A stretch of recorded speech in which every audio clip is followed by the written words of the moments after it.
I think that's part of the issue. It's just the whole service, the whole job has changed so much from when you and I first started. It has. And, I was thinking about it tonight, Yeah. I got 25 years. I get to a point where I'm like, when can I retire from doing this? When is it where I'm like, I've done my share. I'm 44 years old. Yep. I joke with some of the other guys. We were at a fire in Elba a few weeks ago, and I'm like, man, I was a young guy. The old guys made me roll the hose. And now I'm an old guy. I'm an officer, and I'm still rolling hose. I said this to Leroy last year. Same exact verbatim. Where's all the young guys? Yeah, officers never rolled hose 25 years ago, and nor would you let them. Yeah, I'm like, I'm rocking gray hairs here, man. Like, seriously, this is not fair. Let's talk about that for a little bit. So, obviously, the theme of this podcast, Josh, is the heart of the volunteer. So, we both know that in the town of Oakfield, in the town of Bergen, in the town of Brockport, we can keep going on and on. We can go through every town in Genesee County. There are people that have this in their heart, and obviously they're not doing it for whatever reason. Okay, a lot of people start and they don't finish. They kind of fizzle out. Right? You've been going strong for 25 years, and we just talked and we were joking about retirement. What is it? What is it though that keeps when that pager goes off, you go? What's that feeling like? I've had more life experience from the volunteer fire service than anything I've ever experienced anywhere else. I just recently, I'm a 21-year federal employee, and I just had an interview with another federal department. And like every question they asked, everything I relayed back was to the fire service. And I even had to make a joke to them. I'm like, I'm sorry, but so much of my life experience comes from this.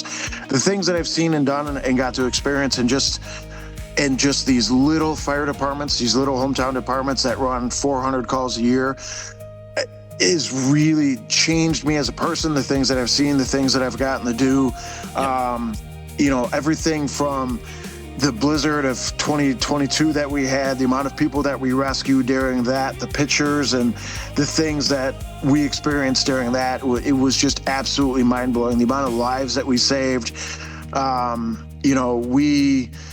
MVAs where you've helped somebody, or just medical calls where people would come and say thank you. I've had my wife say, this person said that they saw you on a call and they were so thankful you were there and you were so helpful.